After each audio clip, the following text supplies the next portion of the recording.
இன்னைக்கு இன்னும் அதிமுககாரன் பாவம் நிறைய கொள்ள அடிச்சுக்கிறானுங்க. வேகமாக செயல்பட்ட கேஸு போட்டுருப்போன்னு பயந்துன்னு உட்காந்துக்கிறான். அன்றைக்கி முற்றுகை போராட்டம்னு வந்தாருங்க, போலீஸ்காரன் தானே ஆளை காணோம், ஆட்டோவில் ஏறி விட்டான்.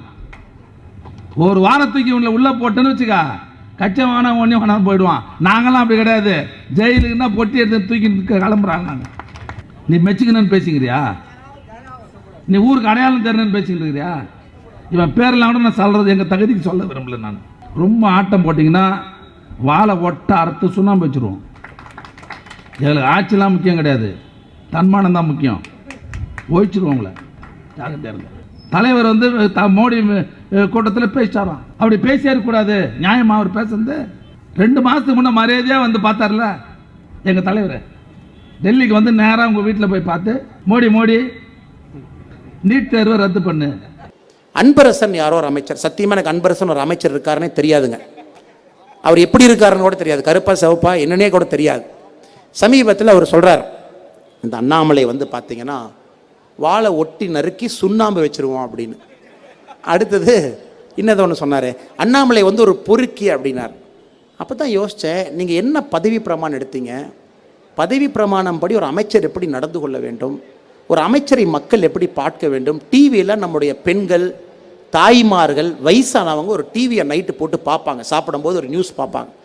ஒரு திமுகனுடைய அமைச்சர் வந்து வாழை ஒட்டி நறுக்கி சுண்ணாம்பு வைப்பேன்.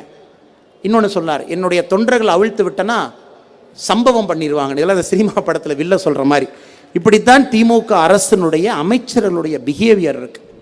என்ன சொல்றதுன்னு தெரியாமல், கோபத்தை எப்படி காட்டுவது என்று புரியாமல் இதையெல்லாம் செய்து கொண்டிருக்கின்றார்கள். சகோதர சகோதரிகளே, 1 கோடி 2 கோடி 3 கோடி நாமக்கல் மாவட்டத்தில் நான் உங்களை கேட்குறேன், எத்தனை பேர் காட்டை விற்று அவங்க குழந்தைங்களை படிக்க வச்சுருக்காங்க?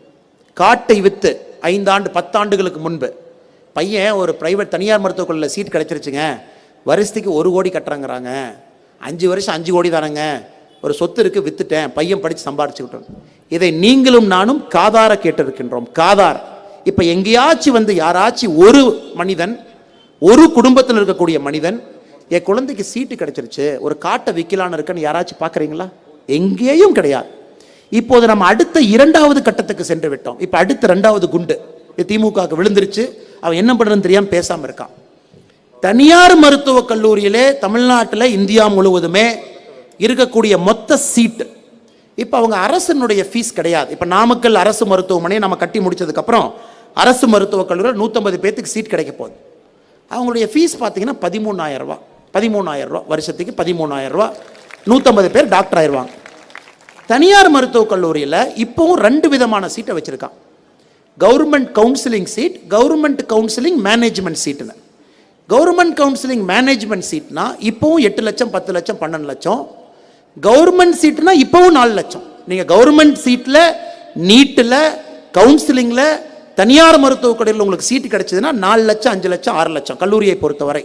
இப்போ மோடிஜி என்ன சொல்லிட்டாருன்னா, இந்த வருஷத்திலிருந்து தனியார் மருத்துவக் கல்லூரியில் எத்தனை சீட்டு உங்கள்கிட்ட இருக்கோ அதில் பாதி சீட்டு அரசு மருத்துவக் கல்லூரியினுடைய ஃபீஸை தான் நீ சார்ஜ் பண்ணணும். முடிஞ்சு போச்சு கதை, அங்கேயே முடிச்சாச்சு.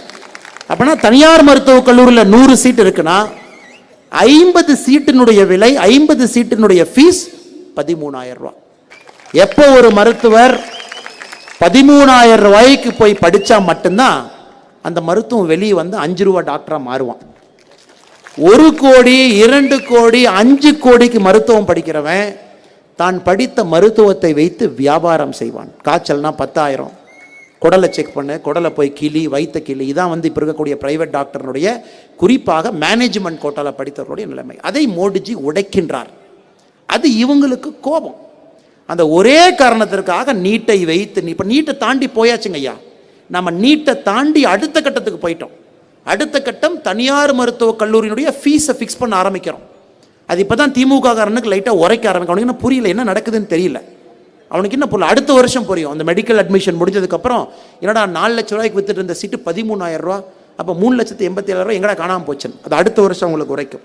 இதையும் கூட நாமக்கல்லில் குறிப்பாக, ஏனென்றால் நீட்டில் தமிழ்நாட்டில் மிக அதிக அளவில் எண்ணிக்கையில் நம்முடைய நண்பர்கள் இங்கிருந்து வர்றாங்க, இந்தியாவில் அதிக அளவில் இங்கிருந்து வர்றாங்க. ஆனால் நாமக்கல் மண்ணில் அதை சொல்லணும். ஆற்காட்டு வீராசாமி அண்ணன் சொன்னது, ஃபிக்ஸ் பண்ணது, எப்படி மேனேஜ்மெண்ட் கோட்டா சீட்டாக மாற்றினது, எப்படி பாதிக்கு பாதி சீட்டை அவங்க மாற்றி விட்டது. நீட்டு வந்த பின்பு அனைத்தையும் உடைத்து விட்டு ஏழை பங்காளனாக ஏழை மனிதர்கள், நம்முடைய சகோதர சகோதரிகள், பிற்படுத்தப்பட்ட சமுதாயத்திலிருந்து நேரடியாக அரசு மருத்துவக் கல்லூரிக்கு செல்வதற்கு நீட் இப்பொழுது உதவி செய்து கொண்டிருக்கிறது.